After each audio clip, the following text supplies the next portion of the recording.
If you have a maybe first date red flag or maybe a deal breaker that you'd be willing to share with us. Um,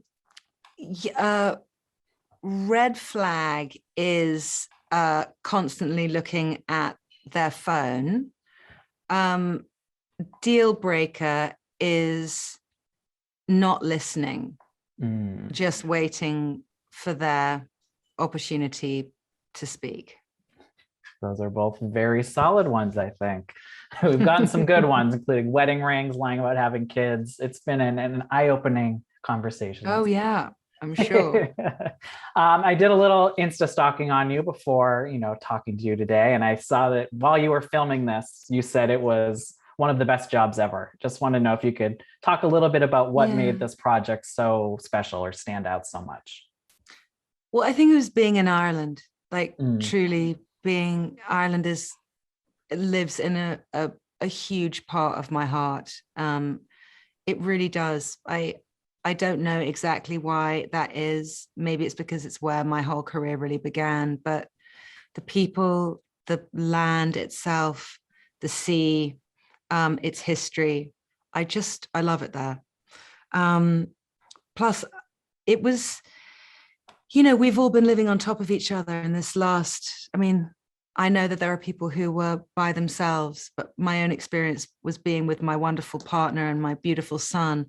But after, a year, everybody needed a little bit of space. So going to this cottage in Ireland and having to quarantine for 2 weeks before I started work felt like the most incredible vacation I'd ever been on. But it was just very special being in Ireland. And for you, your character in this, she has this connection to her late husband's car. I'm wondering, how sentimental of a person are you when it comes to certain items or places, maybe even bringing you back, or having your own personal time machine? Oh, I very much am. I love to have things around.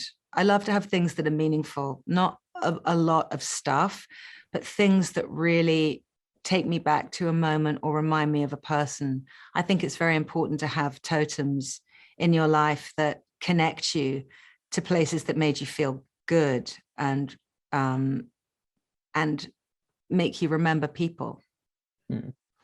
And I guess, what was the experience like filming during COVID? I know it was great to have the opportunity to even do it, but just how different of a process was it?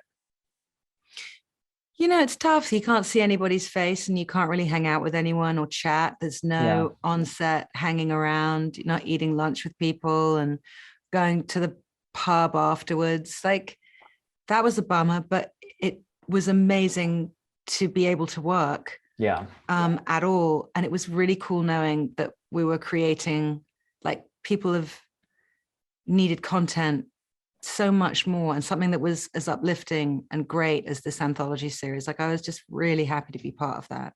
Yeah, even having the first season come out during it and now the second, I think people are very happy to have something like this to be able to tune into.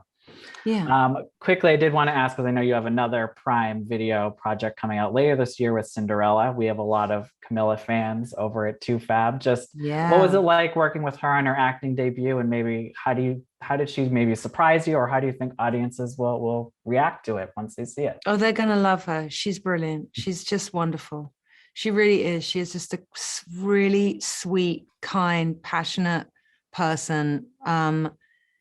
She really is. She walks the walk and she talks the talk. And I think she's a fantastic actress in this. She's the perfect Cinderella for our times, forward thinking and independent and very opinionated and committed to her own independence.